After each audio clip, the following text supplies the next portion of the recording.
नमस्कार, मैं रचना शर्मा। चढ़ती कला टाइम टीवी देख रहे सभी दर्शकों का स्वागत करती हूं। आप देख रहे हैं उत्तर प्रदेश के समाचार।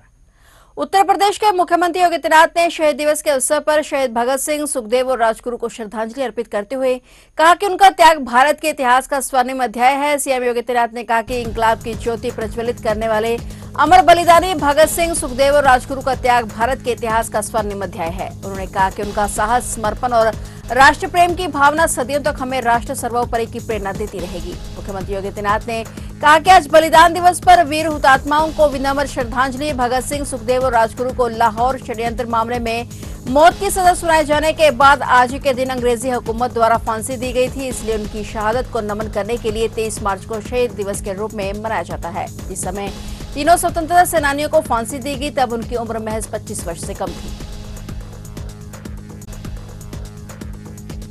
मुख्यमंत्री योगी आदित्यनाथ की अध्यक्षता में आज सोमवार को कैबिनेट की बैठक बुलाई गई। बैठक में कुल 23 प्रस्ताव रखे गए और उत्तर प्रदेश निजी बिजनेस पार्क विकास योजना 2025 के अलावा अब स्थापना और औद्योगिक विकास विभाग के 10 प्रस्ताव, आवास एवं शहरी नियोजन विभाग के 3 प्रस्ताव भी पास हो गए। उत्तर प्रदेश में निवेश को बढ़ावा देने के लिए प्लग एंड प्ले मॉडल पर निजी विकासकर्ताओं द्वारा शेड बनाने वाले बिजनेस पार्क विकसित किए जाने की योजना संबंधी औद्योगिक विकास विभाग के प्रस्ताव को भी अब कैबिनेट की स्वीकृति मिल गई है। इसके तहत निजी विकासकर्ताओं को सरकार द्वारा भूमि उपलब्ध कराई जाएगी। कैबिनेट की बैठक के बाद मुख्यमंत्री योगी आदित्यनाथ ने सभी मंत्रियों के साथ अलग से बैठक भी की। बैठक में सरकार के 9 वर्ष के कार्यों के साथ प्रदेश के विकास, प्रशासनिक सुधार और जनहित से जुड़े महत्वपूर्ण मुद्दों पर चर्चा हुई। बैठक में मुख्यमंत्री ने मंत्रियों से फीडबैक लेकर आगे के कामकाज के लिए जरूरी दिशा निर्देश भी दिए। उत्तर प्रदेश सरकार के मुख्यमंत्री अभ्युदय योजना के जरिए प्रदेश की बेटियां प्रतियोगी परीक्षाओं में लगातार अपनी पहचान बना रही हैं और संघ लोक सेवा आयोग यूपीएससी की सिविल सेवा परीक्षा 2025 में इस योजना से जुड़े 3 अभ्यर्थियों ने सफलता हासिल कर राज्य का मान बढ़ाया है। सरकार द्वारा वर्ष 2021 में शुरू की गई इस योजना ने आर्थिक रूप से कमजोर लेकिन प्रतिभाशाली अभ्यर्थियों को मुफ्त कोचिंग और मार्गदर्शन उपलब्ध कराया है। अब तक 1 लाख से अधिक छात्र छात्राएं इस पहल से जुड़ चुके हैं, जिनमें बड़ी संख्या में बेटियां शामिल हैं। अभ्युदय से जुड़े हुए अधिकारियों का कहना है कि अभ्युदय योजना से न केवल शिक्षा को सुलभ बनाया गया है बल्कि युवाओं में आत्मविश्वास भी बढ़ाया गया है। विशेष रूप से बेटियां बड़े लक्ष्य तय कर उन्हें हासिल करने की दिशा में आगे बढ़ रही हैं।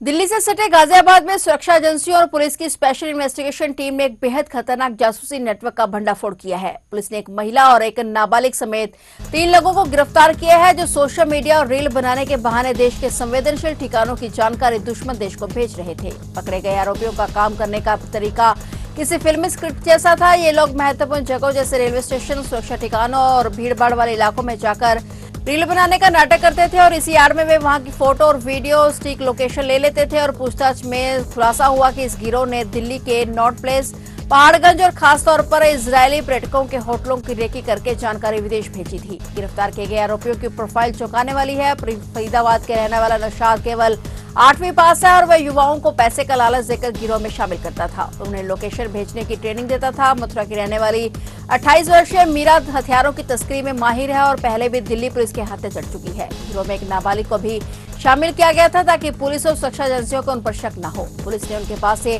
3 मोबाइल फोन बरामद किए हैं, जिनमें संवेदनशील ठिकानों के वीडियो और चैट्स मिले हैं।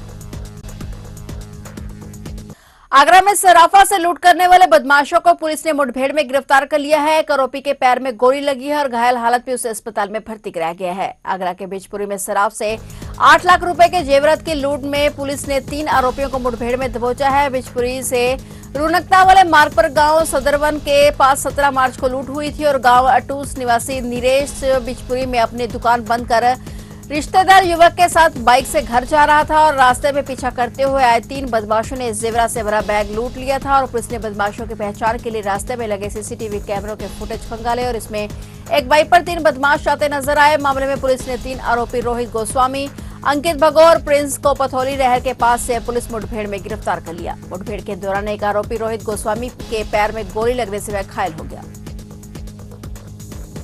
अभी हाल ही में जगदीशपुरा थाना क्षेत्र में एक ज्वेलर्स के साथ सोने के आभूषण की छिनैती की घटना कारित हुई थी। उक्त घटना के बाद भिन्न भिन्न टीमें इसके अनावरण हेतु लगाई गई थी। आज इस तरह की एक पुष्ट सूचना हमारे पास थी कि जिन लोगों के द्वारा ये घटना कारित की गई है वो लोग अपना स्थान बदलने के लिए क्षेत्र से पुनः निकल सकते हैं। इसी क्रम में पथौली बिचपुरी नहर के पास एक अज्ञात बाइक सामने से आती दिखी, जिसको पुलिस टीम द्वारा रोका गया।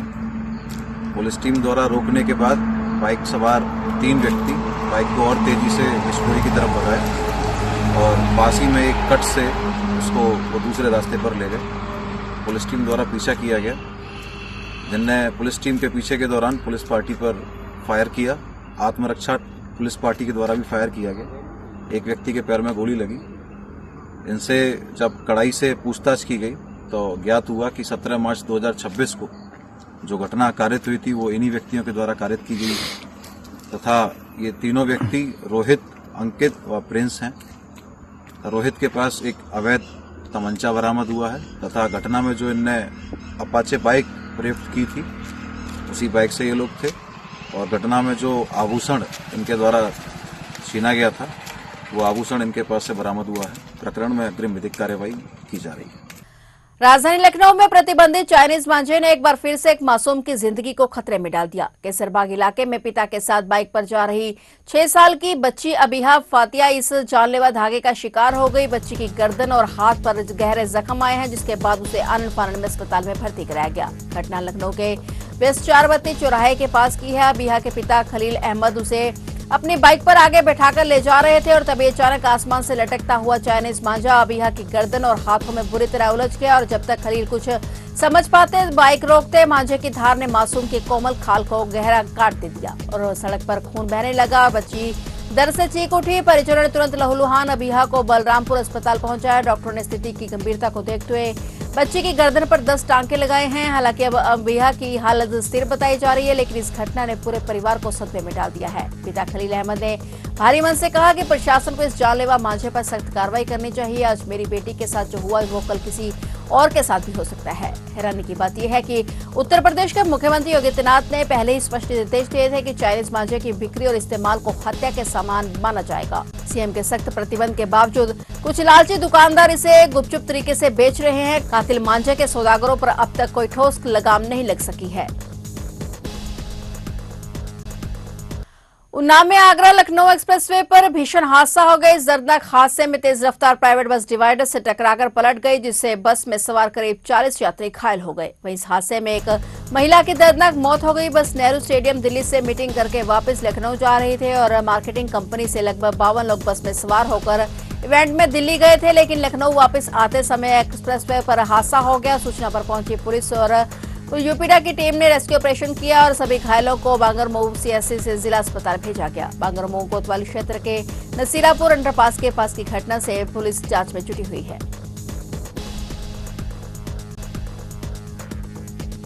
एलपीजी सिलेंडरों की किल्लत के बीच नया अपडेट सामने आया है। भारत पेट्रोलियम कॉर्पोरेशन लिमिटेड ने एक नई प्रक्रिया शुरू की है। अब कोटे से अतिरिक्त सिलेंडर चाहिए होंगे तो प्रयोजन बताना होगा और घर में शादी है या भंडारा, परिवार के सदस्यों और आने वाले मेहमानों की भी जानकारी देनी होगी। एलपीजी सिलेंडरों की किल्लत के बीच भारत पेट्रोलियम कॉर्पोरेशन लिमिटेड ने एक नई प्रक्रिया शुरू कर दी है। जिन उपभोक्ताओं ने सालाना कोटे के 12 सिलेंडर रिफिल करा लिए हैं उन्हें नई बुकिंग के लिए हेलो बीपीसीएल ऐप पर जाकर सवालों के जवाब देने होंगे और परिवार के सदस्यों की संख्या, आने वाले मेहमानों का विवरण, घर में शादी, भंडारा या कोई अन्य आयोजन है तो उसकी भी जानकारी देनी होगी, तभी सिलेंडर बुक होगा। बता दें कि बरेली जिले में करीब 10 लाख एलपीजी उपभोक्ता हैं, इनमें 4,16,000 उज्ज्वला कनेक्शन है। अब नए नियम के आधार पर सिलेंडर उपभोक्ताओं को दिए जाएंगे।